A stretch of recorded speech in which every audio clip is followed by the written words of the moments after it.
Hi! So we're back with another match ramble, and frankly one of my favourite matches of all time, one of the most impactful and frankly most historic modern wrestling matches that I can think of, and honestly a highlight of any match I've watched. I adore it so much. Involving two of my favourite wrestlers.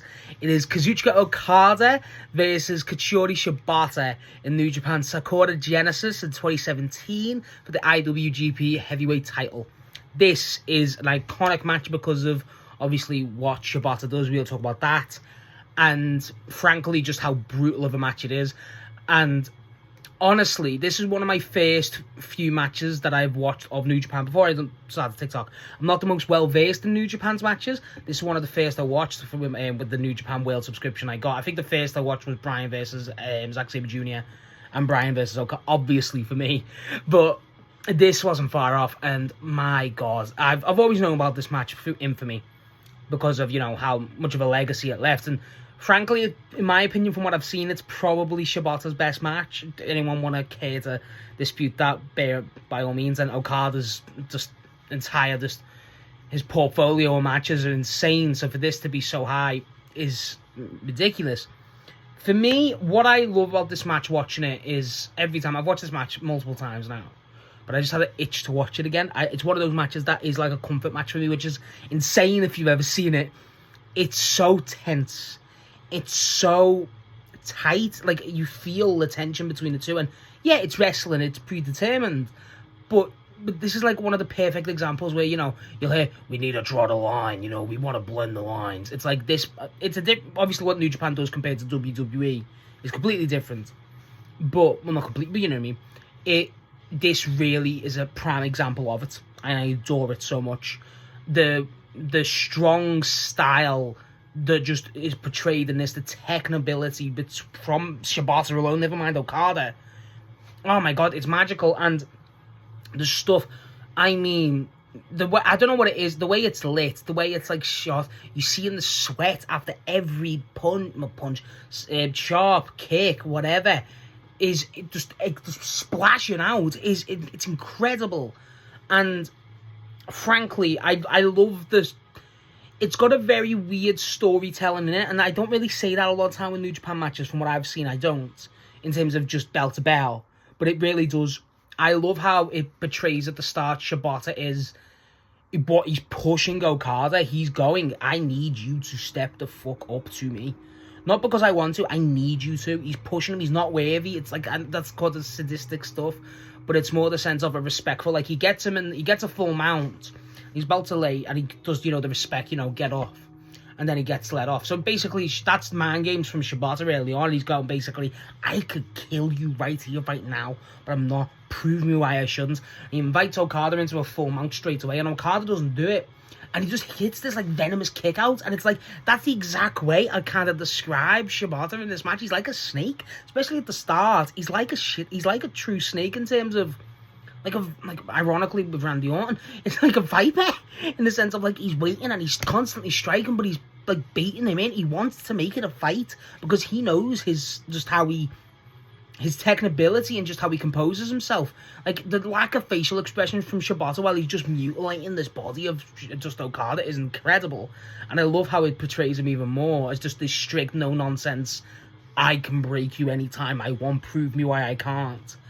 And I love how it just kind of, he's waiting to bait Okada into these things, but Okada isn't not even getting baited into them. He's just not even attempting to be baited. It's weird, and it frustrates Shibata, but Shibata knows he could just batter him here now. He's going to punish him for not, like, basically stepping up. Instead, you know, it's just going to be a long night. He wants Okada to step up because it's weird. I don't know how to describe it in the sense of, you need to, like I said, it is just, you need to step up to my level or I'm going to absolutely break you. I'm being respectful.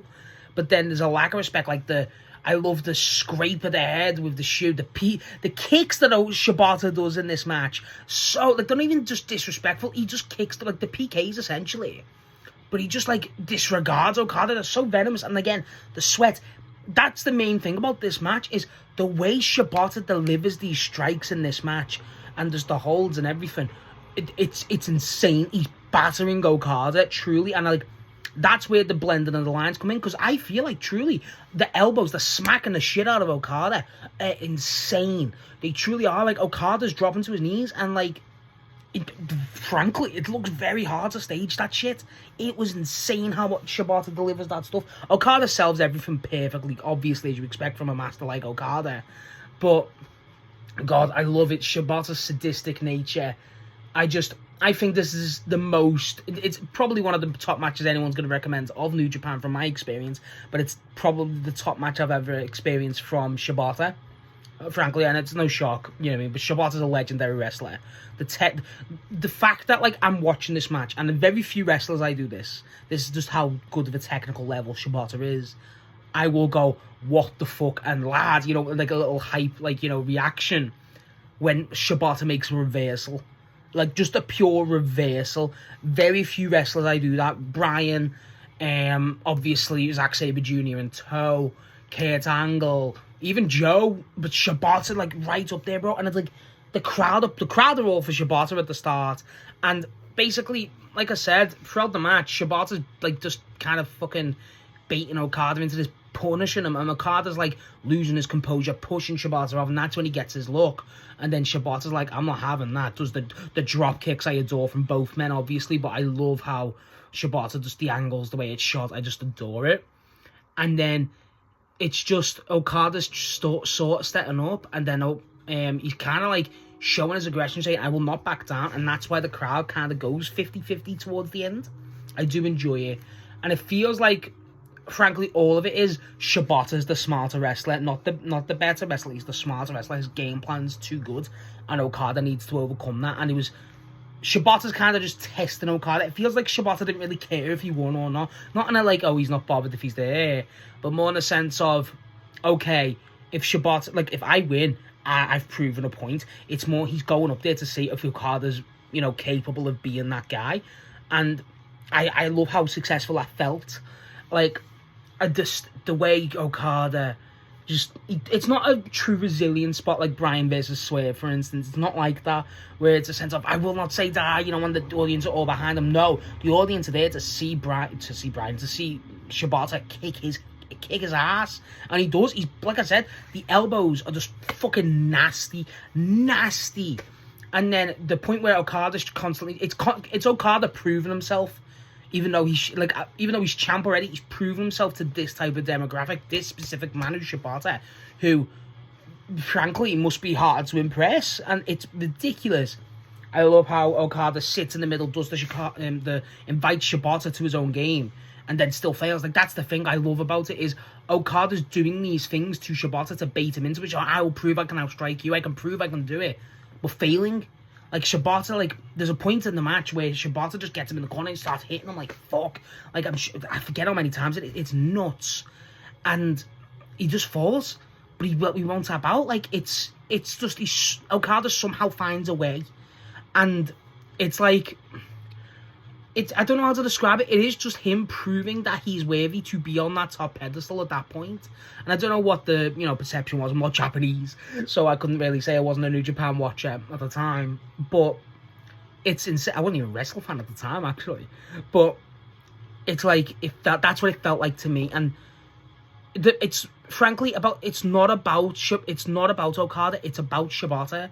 And I just adore it. I adore the sadistic. I adore the lethal strikes. That's what felt like, lethal.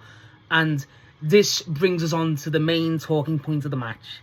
The main talking point of the match is, this is infamous for Okada receiving, and Shibata, frankly, receiving one of the most brutal headbutts I've ever seen. Shibata lifts Okada up. He's trying to punish him, trying to just basically get him out of there at this point. And he grabs Okada by the hair and just goes, fuck off, thump. And you could hear it. You could hear the thump, the connect. And, it's one of the most brutal headbutts I've ever seen. And the imagery, one of my favourite wrestling images of all time, is just Shibata. Because Shibata splits his head open by it, but it's just a single, like, finger blood, single drain of blood just going down. And he looks at it, and it doesn't go like a massive blade job. Okada's not bleeding. It's truly just on Shibata. And then, you know, that's just, it's such an iconic imagery. It's one of the best imageries ever in wrestling. But the legacy, that was a ridiculously life-threatening, brain injury, and it basically wrote Shibata off for a good few years. And New Japan really didn't feel comfortable with, having Shibata on the roster actively for a while after this, and then that's why he led to AEW. But it's such a brutal, because apparently this is all according to Wrestling Collins video, short video on it. Check it out. He just a collapse when he got backstage, and it's scary. And this is what I say a lot of time when regarding Shibata and AEW. We're very lucky to have him. But just this match alone, it's it kind of fits Shibata so perfectly, where it's just this basic, brutal, technical style of wrestling.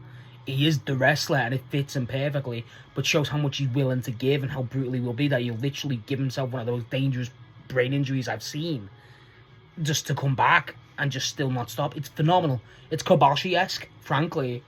And, oh my god, it's just a 10 out of 10. It is just... That moment, it's scary as hell, probably living through it, obviously, but just visually, I love the imagery of just that blood going down.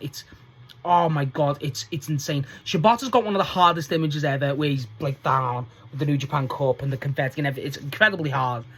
I prefer that blood image. It's just, that's what it is. This match encapsulates what I love about New Japan. From what I've seen, it is this more athletic, stronger hitting style, technical styles. And Shibata encapsulates that for me. He does. Yet you got more guys like Ibushi who are a lot more, explosive. But Shibata just gets it. I adore Shibata. And this match is probably one of the main reasons why. The match does end. It's a great spot where Shibata's got Okada where he wants him. He's not letting go of this wrist control, trying to get him out. And then Okada reverses it. And then he doesn't let go. And it's I love how that psychology is, in the sense of Okada's finally being the smart wrestler, basically use something that Shibata wouldn't expect, basically using his brain, and does it, and then hits him with a Rainmaker and gets the win, retaining the belt. I don't want to talk about the Bullet Club interference at the end, because it's just them attacking Okada, and frankly it's not really relevant. But that's the match. Okada's in the ring celebrating, because Chaos are with him, and then Shibata walks out, he's stumbling. I don't think that was a work. I think that was genuine, to be perfectly honest, because it's not long after the headbutt. But that is the match, and just the crowd in it are loud. It's not in the Tokyo Dome. It's in a hall. I forget what they said, what hall it was, but it was just it's up for it. It's loud. Its emotion is just bleeding through. Ironically, it's just everything about this match. It's a classic. It's an all-time classic, and if you're a wrestling fan. And this is how I watched it. My intention of watching it is, if you're looking to get into other companies, specifically New Japan, this is easily on my list. Easily. It's one of my favourite matches of all time. The legacy of the match is so impactful. It's a great experience of Okada. It's probably one of the best experiences you're going to get of either wrestler, frankly. It's just, to me, from what I've seen, and again, I'm not the biggest New Japan guy, I'm trying to work into that. This encapsulates New Japan to me. And I adore it. I adore this match. If you're a New Japan fan, please tell me if this is still an accurate statement, that it is still a great representation of what New Japan is. But, God, it's just, I adore Shibata, I adore Okada, but just this match, Okada feels like he's getting bullied, he's just getting battered, but the fact that he can persevere through it is just, oh my God, it's a masterpiece. It truly is a masterpiece. I hate saying that, but it's true. It's a fucking marvel of a match. Truly one of my favourites of all time, and please do yourself the justice of watching it, because you're missing out on one of the best matches and two of the best wrestlers' performances I've ever seen. It is truly magical, once in a generation thing. Phenomenal match. So yeah, that's my thoughts on Shibata versus Okada. Again, one of those iconic matches in New Japan history, probably wrestling history if you know your shit, and just the lasting impact and just everything about it I adore. Obviously, Shibata, big Shibata guy. What, have you watched the match? What's your opinion on it? And if you have any other matches you want me to just ramble about, let me know, because I like doing this shit. And yeah, this is one of my favourite matches, but I'm looking forward to watching new matches that I've never watched. I've watched this one before, but I just had the itch to see Shibata beat a man just relentlessly. But yeah, truly one of my favourite matches of all time. And yeah, let me know what you think of it too, because it is one of my favourites ever, truly.